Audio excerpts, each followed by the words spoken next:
Jadi urusan rezeki itu kada bertambah dengan banyaknya usaha, urusan rezeki kada berkurang dengan diam di rumah. Sebab sudah ditakdirkan oleh Allah, dibagi jatah oleh Allah, cara penyampaiannya kepada kita diatur sedemikian rupa oleh Allah Subhanahu wa ta'ala.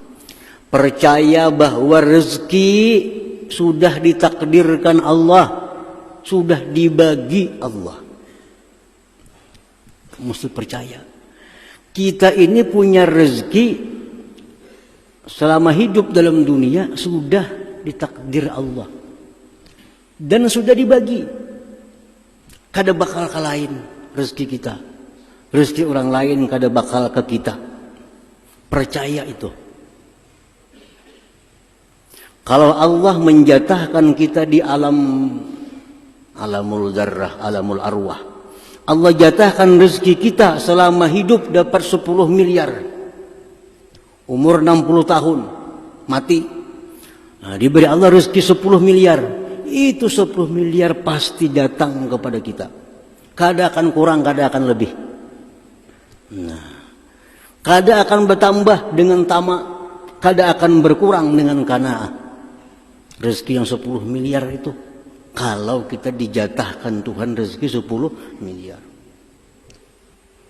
Nah, kayak apa Tuhan cara mendatangkan 10 miliar itu kepada kita? Tuhan yang mengaturkan caranya. Tuhan yang mengaturkan caranya. Dibukakan Tuhan hati kita untuk berkebun. Nah, berkebun kita. Berkebun dapat hari ini dapat 1 juta. Nah, 10 miliar kurang 1 juta sudah. Dari jatah kita. Dibukakan pulang hati oleh Tuhan kita untuk beternak, maka beternaklah kita. Dari peternakan 3 bulan dapat 1 juta. Nah, 10 miliar kurang 1 juta, kurang 2 juta. Bila habis 10 miliar mati. Mati. Mau kada mau. Nah, itu sudah dibagi oleh Allah. Kada akan bertambah dengan mati-matian bercari. Kada akan menambah, mengurangi orang diam di rumahnya. Ini diam di rumah, kada sing keluaran, kada berkurang. Tetap akan sampai kepadanya 10 miliar. Kalau itu sudah digariskan oleh Allah Subhanahu wa ta'ala. Cara penyampaiannya Allah yang akan mengaturnya sedemikian rupa. Nah, mau kada berdagang ya kayak apa nak dapat duit. Nah, itu urusan Allah. Allah kena membuka hati kita demi Tuhan berdagang. Nah, berdaganglah kita. Dagang dapatlah untung kita, itulah rezeki kita. Jadi jangan risau. Urusan rezeki jangan risau. Masing-masing orang sudah dijatah oleh Allah dan pasti sampai kepada kita. Dengan cara sampainya diatur oleh Allah Subhanahu wa ta'ala. Para muhibbin rahimakumullah. الاسم الخامس والعشرون والسادس والعشرون من أسماء الله الحسنى المعز المذل. Yang ke-25 dan ke-26 dari Asmaul Husna ialah Al-Mu'izz Al-Mudhil. Al-Mu'izzu Al-Mudhil. Imam Al-Ghazali rahimahullah menjelaskan tentang makna dari 2 nama ini. Al-Mu'izzu Al-Mudhillu huwa alladhi yu'til mulka man yasha wa yaslubuhu mimman yasha yu'izzu man yasha wa yudhillu man yasha. Dialah yang memberikan kerajaan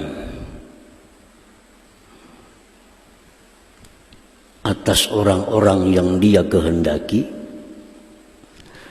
dan dia pula yang mencabut kerajaan itu atas orang-orang yang dia kehendaki. Dia memuliakan orang yang dia kehendaki, dan dia yang menghinakan orang yang dia kehendaki. Nah, Nah, itulah al-mu'izzu al-mudhillu, yang memberikan kerajaan kepada seseorang, maka dia muliakan orang itu. Dia mencabut kerajaan, maka dia hinakan orang itu. Para muhibbin rahimakumullah. Dimaksud dengan kerajaan itu bukan kerajaan yang sifatnya seperti kerajaan duniawi, seperti raja-raja yang kita kenal. Yang dimaksud dengan kerajaan itu kerajaan yang lebih dari itu. Kerajaan itu orang yang diberi Allah dinamakan raja. Dimaksud raja di sini bukan hanya sekedar raja dunia, tetapi disebut dengan kerajaan di sini raja dunia dan akhirat. Nah, orang yang Allah muliakan itu orang yang diberi Allah kerajaan dunia dan akhirat. Orang yang Allah hinakan itu orang yang dicabut kerajaan dunia dan akhirat. Jadi pengertian raja itu bukan hanya sekedar raja di dunia, tapi kedua-duanya raja dunia dan akhirat. Para muhibbin rahimakumullah.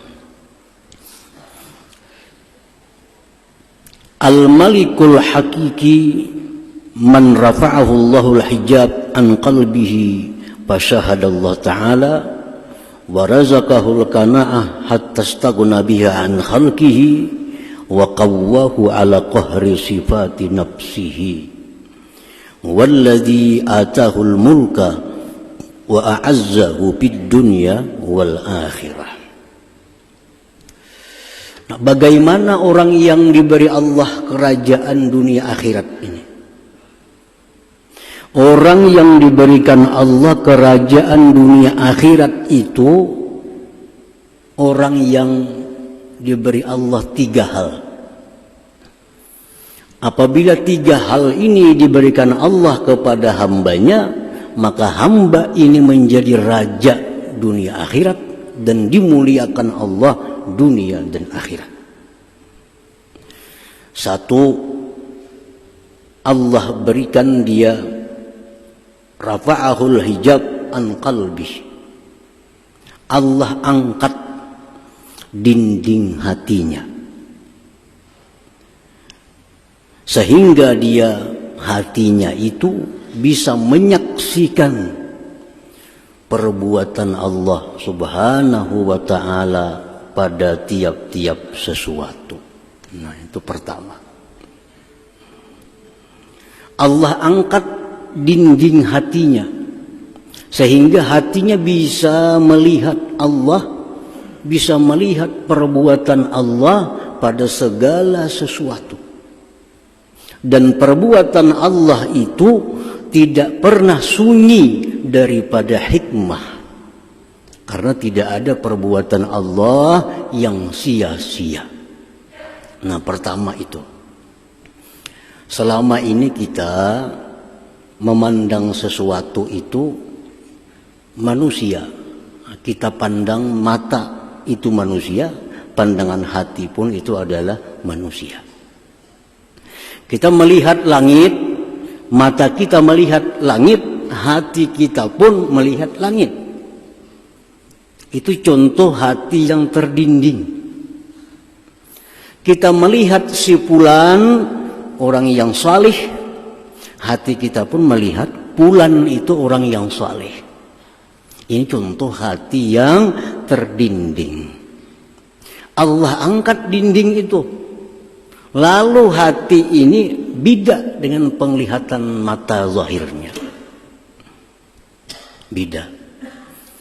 Begitu melihat orang yang taat kepada Allah, mata ini melihat bahwa itu orang taat kepada Allah, tapi hatinya melihat itu adalah ciptaan Allah Subhanahu wa ta'ala. Begitu mata ini melihat orang yang maksiat kepada Allah, hatinya melihat bahwa itulah ciptaan Allah. Nah, ini contoh hati yang sudah terangkat dinding. Melihat kambing, mata melihat bahwa itu kambing, tapi hatinya melihat bahwa kambing itu adalah ciptaan Allah. Nah, itu contohnya. Orang yang diberi Allah kerajaan dunia akhirat itu, pertama Allah angkat dinding dari hatinya, sehingga hatinya tidak melihat sesuatu selain Allah Subhanahu wa ta'ala. Walaupun matanya melihat macam-macam, tapi hatinya satu, itu ciptaan karya dari Allah Subhanahu wa ta'ala. Dan setiap perbuatan Allah tidak pernah sunyi daripada hikmah. Satu contoh tadi, kita melihat orang taat. Mata kita melihat Fulan bin Fulan saleh, takwa. Hati kita melihat bahwa itu merupakan ciptaan Allah. Ciptaan Allah. Hikmah yang diambil di situ, satu, agar kita bersyukur kepada Allah Subhanahu wa ta'ala, diperlihatkannya orang yang saleh. Yang kedua, kita di situ berdoa kepada Allah agar jadi orang yang saleh seperti itu. Itu rahasia yang ada dalam setiap perbuatan Allah. Kita melihat orang yang maksiat, mata kita melihat Fulan minum arak, kita melihat Fulan berbuat maksiat, hati kita mengatakan bahwa itu adalah ciptaan Allah. Hikmah di situ apa? Hikmahnya kita bersyukur tidak dijadikan seperti orang maksiat. Dan lagi itu orang maksiat jalan pahala bagi kita. Apa pahalanya? Kita disuruh untuk beramar ma'ruf nahi munkar. Nah, itu hikmahnya. Jadi orang yang terdinding hatinya selalu melihat mata dengan hati sama. Kalau terdindingnya dinding diangkat oleh Allah, matanya melihat ini, tapi hatinya melihat itu merupakan perbuatan dari Allah Subhanahu wa ta'ala. Perbuatan Allah tidak pernah kosong dari hikmah yang kembali kepada kita. Jadi melihat orang maksiat, Fulan maksiat, itu mata zahir. Hati kita melihat itulah perbuatan Allah. Hikmah dari perbuatan Allah, satu, kita bersyukur karena dibikinnya maksiat. Kita bersyukur karena dibikinnya sepertinya yang maksiat. Dan itu orang maksiat jalan pahala kita untuk beramar ma'ruf nahi munkar. Nah, itu pertama. Kalau hati kita ini sudah diangkat Allah dinding itu, kita sudah dapat sepertiga kerajaan dunia dan akhirat. Melihat Fulan bin Fulan, hati ingat itu merupakan perbuatan Allah. Melihat gedung, melihat langit, bumi, selalu hati kita melihat itu merupakan karya dari Allah Subhanahu wa ta'ala. Nah, para muhibbin rahimakumullah. Yang kedua, orang yang diberi Allah kerajaan dunia akhirat itu orang yang diberi Allah qanaah. Qanaah ini artinya tarakut tasyawwub bil ilal mafqud wal istighna bil mawjud. Qanaah itu artinya tidak ingin kepada yang tidak ada, merasa cukup dengan yang ada. Nah, itu qanaah. Diberi Allah harinya rezeki 100.000, cukup. Kadang mengingini hari ini dapat 200. Diberi Allah hari ini rezeki 50.000, cukup. Kadang mengingini hari ini hendak dapat 100.000. Apa yang diberi Allah kepadanya dalam masalah rezeki, dia merasa cukup. Nah itu qanaah. Kalau orang yang kadang merasa cukup, itu tamak. Lawannya qanaah. Dapat rezeki hari ini 1 juta, wah masih kurang, mestinya 2 hari ini. Dapat rezeki 2 juta, oh mestinya hari ini 5 juta. Nah itu orang tamak. Begawi, bekerja, dapat untung. Sebulan bekerja dapat untung 1 juta rupiah.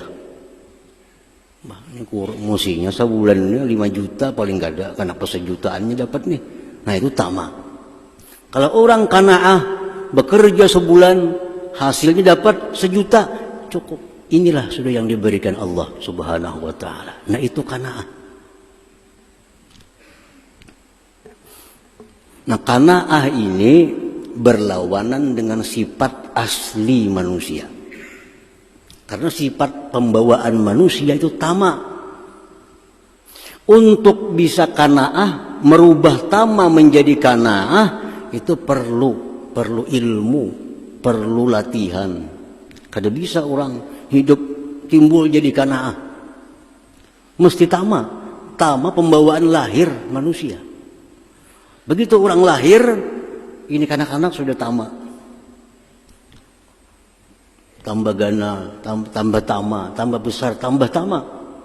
Memang itu aslinya manusia. Nah kalau kada belajar, kalau kada mengamalkan amalan, sifat tamak terus menerus sampai mati. Nah mesti tamak itu diganti dengan qanaah. Qanaah merasa cukup dengan rezeki yang sudah diberikan Allah Subhanahu wa ta'ala. Nah para ulama menerangkan kepada kita supaya kita bisa qanaah ini kayak apa caranya. Supaya bisa qanaah.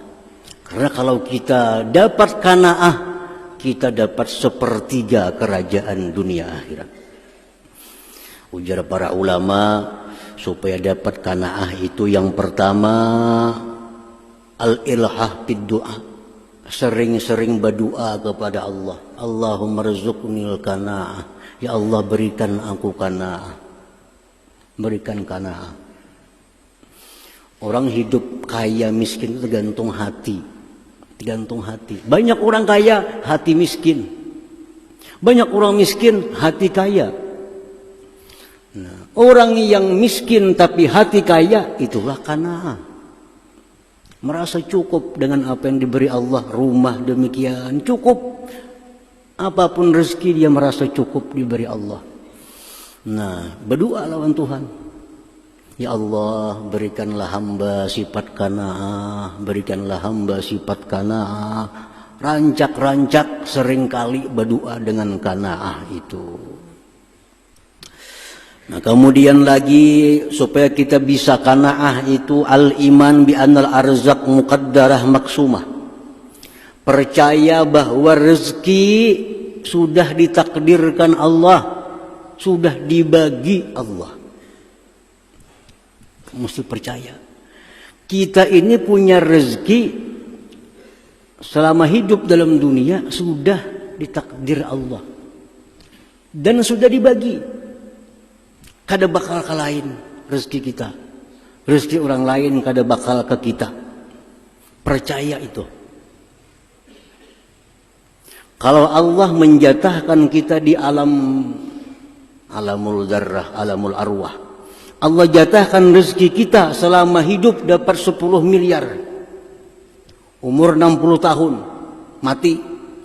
Nah, diberi Allah rezeki 10 miliar. Itu 10 miliar pasti datang kepada kita. Kada akan kurang, kada akan lebih. Nah, kada akan bertambah dengan tamak, kada akan berkurang dengan qanaah. Rezeki yang 10 miliar itu, kalau kita dijatahkan Tuhan rezeki 10 miliar. Nah, kayak apa Tuhan cara mendatangkan 10 miliar itu kepada kita? Tuhan yang mengaturkan caranya. Tuhan yang mengaturkan caranya. Dibukakan Tuhan hati kita untuk berkebun. Nah, berkebun kita. Berkebun dapat hari ini dapat 1 juta. Nah, 10 miliar kurang 1 juta sudah. Dari jatah kita. Dibukakan pulang hati oleh Tuhan kita untuk beternak. Maka beternaklah kita. Dari peternakan 3 bulan dapat 1 juta. Nah, 10 miliar kurang 1 juta, kurang 2 juta. Bila habis 10 miliar mati. Mati. Mau kada mau. Nah, itu sudah dibagi oleh Allah. Kada akan bertambah dengan mati-matian bercari, kada akan menambah mengurangi orang diam di rumahnya. Ini diam di rumah, kada sing keluaran, kada berkurang. Tetap akan sampai kepadanya 10 miliar kalau itu sudah digariskan oleh Allah Subhanahu wa taala. Cara penyampaiannya Allah yang akan mengaturnya sedemikian rupa. Nah, mau kada berdagang ya kayak apa nak dapat duit. Nah, itu urusan Allah. Allah kena membuka hati kita demi Tuhan berdagang. Nah, berdaganglah kita. Dagang dapatlah untung kita, itulah rezeki kita. Jadi jangan risau. Urusan rezeki jangan risau. Masing-masing orang sudah dijatah oleh Allah dan pasti sampai kepada kita. Dengan cara sampainya diatur oleh Allah Subhanahu wa ta'ala. Ada orang diberi Tuhan rezeki 10 miliar. Umur 60 tahun. Umur 60 tahun. Umur sudah 50 tahun. Kada pernah berduit 1 miliar lagi. Tapi pada ilmu Allah, orang ini dapat 10 miliar kada mati bila kada dapat 10 miliar. Umur 60 tahun diberi Tuhan. 50 tahun dah umur belum 1 miliar lagi bisa duit. Umur 55 tahun belum 1 miliar lagi bisa duit. Nah, begitu orang ini sampai parak 60 tahun dapat mendulang berlian, dijual 9 miliar sekian. Habis berlian mati orangnya. Habis itu. Ada orang yang dipol Allah waktu muda dari jatahnya. Umur 60 tahun diberi jatah 10 miliar. Lagi masih muda beri Tuhan 1 miliar. Umur 30 1 miliar. Umur 40 1 miliar. Habis duitnya. Umur 50 minta-minta kada sing duitan lagi. Jadi urusan rezeki itu kada bertambah dengan banyaknya usaha. Urusan rezeki kada berkurang dengan diam di rumah. Sebab sudah ditakdirkan oleh Allah, dibagi jatah oleh Allah. Cara penyampaiannya kepada kita diatur sedemikian rupa oleh Allah Subhanahu wa ta'ala. Nah, itu qanaah. Yakin itu. Yang ketiga, caranya qanaah itu supaya kita bisa an-nazar ila man huwa aqallu minhu fir rizq, memandang orang yang di bawah kita. Kita penghasilan berapa? 100.000 sehari. Supaya rasa puas 100.000 ini, lihati tetangga 50 lagi sehari dapat. Asa puas 100.000. Berarti sebelah kiri kan berapa hasil sehari? 30.000. Wah, banyak 100.000. Jadi pandangi orang-orang yang rezekinya di bawah dari kita. Pandangi itu. Kalau kita memandang orang yang rezekinya 1 juta, 2 juta, wah hidup kita kadang mau qanaah. Selalu mencari hendak kaya orang itu. Jadi jar Nabi dalam sebuah hadis, unzuru ila man asfala minkum wala tanzuru ila man fawqakum. Pandang orang yang di bawah, jangan mandang ke atas, supaya hidup nyaman. Supaya hidup tenang, supaya bisa qanaah.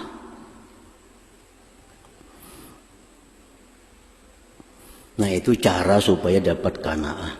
Nah, kalau sudah qanaah ini kita dapat berapa diberi Tuhan hari ini, alhamdulillah cukup puas. Diberi Tuhan isok sekian, cukup puas. Nah, apa faidahnya orang yang bersifat qanaah ini? Satu faidahnya, nailu mahabbatillah, dia dapat tital kekasih Allah. Nah, kasih Allah. Yang kedua, orang yang bersifat amanah ini tanda sempurna iman. Tanda sempurna. Ini orang sempurna iman. Imannya sudah yakin rezeki kada bertambah dengan tamak. Rezeki kada berkurang dengan qanaah. Yang ketiga, Orang qanaah itu ya'isu hayatan thayyibah, hidupnya senang. Orang qanaah hidupnya senang. Kada susah. Kenapa? Karena dia merasa puas dengan yang sudah diberikan Allah Subhanahu wa taala. Selanjutnya lagi orang yang qanaah itu tajribul mahabbah bainan nas, dia menarik simpati orang.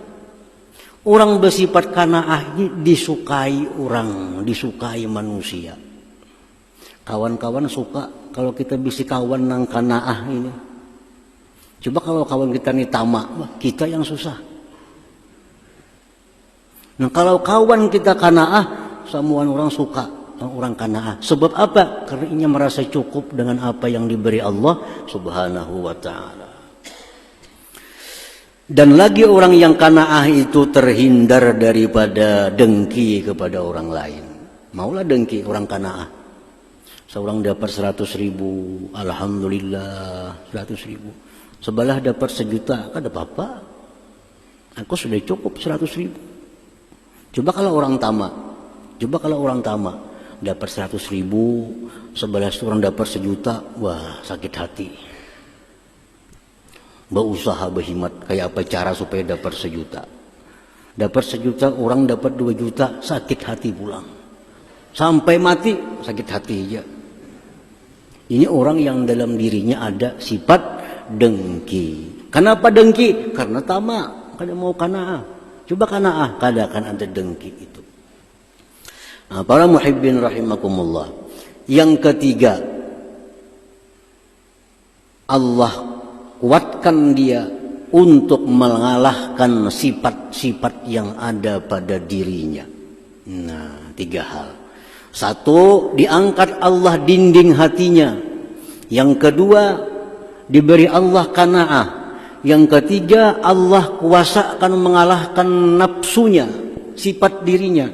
Maka orang ini orang yang dianggap oleh Allah raja dunia dan akhirat. Sudah raja di dunia dan raja di akhirat.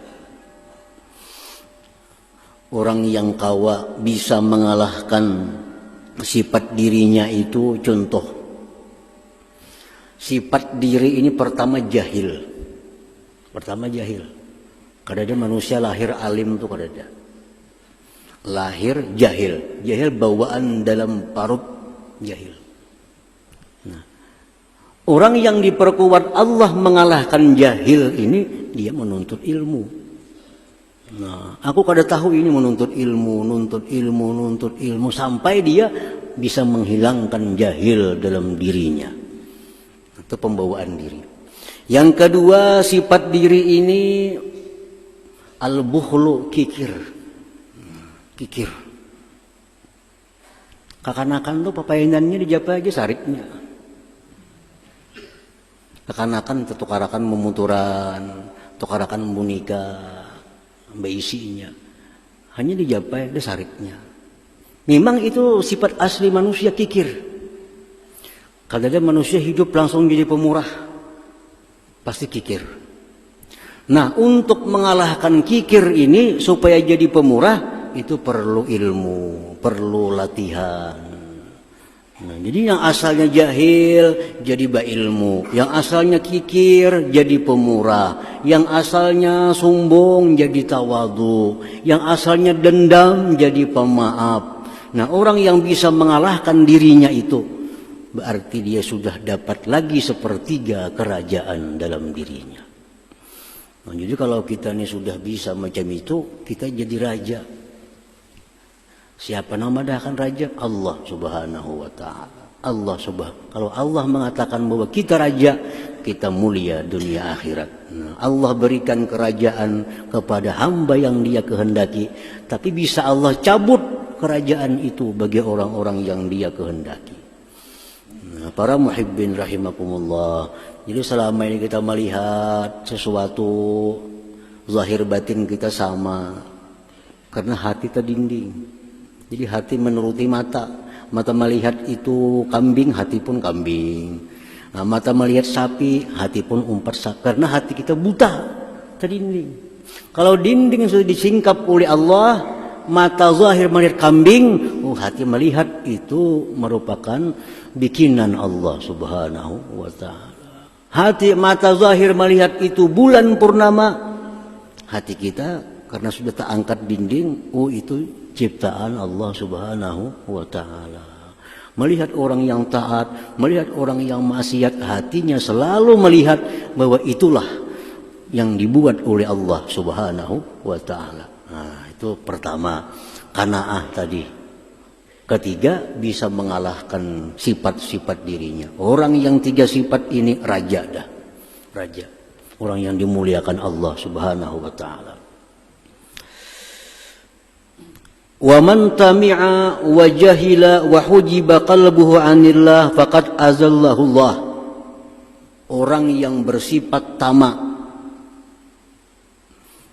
orang yang bersifat jahil, orang yang terdinding hatinya, inilah contoh orang yang dihinakan oleh Allah Subhanahu wa taala. Ini orang yang dihinakan Allah. Dia tamak, dia banyak kada tahu hukum Allah, dan terdinding hatinya daripada menyaksikan Allah. Ini contoh orang yang dihinakan oleh Allah Subhanahu wa ta'ala. Nah, al-mu'min bismillahil mu'izzi wal muzil, orang yang beriman dengan nama Allah yang memuliakan dan menghinakan.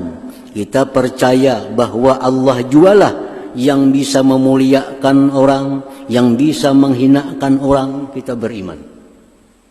Nah, kalau kita beriman kepada itu, ayyu'izza man a'azzahullah, bahwa dia mesti memuliakan orang yang dimuliakan Allah Subhanahu wa ta'ala. Memuliakan orang yang dimuliakan Allah sama memuliakan Allah Subhanahu wa ta'ala. Memuliakan orang yang dicintai Allah sama dengan memuliakan Allah Subhanahu wa ta'ala. Nah, kalau kita beriman kepada Al-Mu'izz, kita mesti memuliakan orang-orang yang dimuliakan Allah. Siapa yang dimuliakan Allah? Orang yang diberinya kerajaan tadi. Orang yang diberinya kerajaan tadi. Yang kedua, orang yang beriman kepada nama Allah Al-Mu'izzul Muzil, ayyakuna sababan li'izzi ghairih biyadihi wa lisanih, bahwa dia menjadi sebab bagi kemuliaan orang lain baik dengan tangannya maupun lisannya. Nah, orang ini jadi sebab orang lain jadi mulia di sisi Allah. Nah, baik lisannya, lisan orang ini jadi sebab bagi orang lain mulia di sisi Allah. Tangan orang ini menjadi sebab orang lain mulia di sisi Allah Subhanahu wa ta'ala. Itulah perilaku orang yang beriman dengan nama Allah Al-Mu'izzu Al-Muzillu, yang ke-25 dan ke-26 tadi. Nah, kemudian insyaallah kita lanjutkan dengan asma Allah yang ke-27 insyaallah taala. Ya hadratin Nabi sallallahu alaihi wasallam, Al-Fatihah.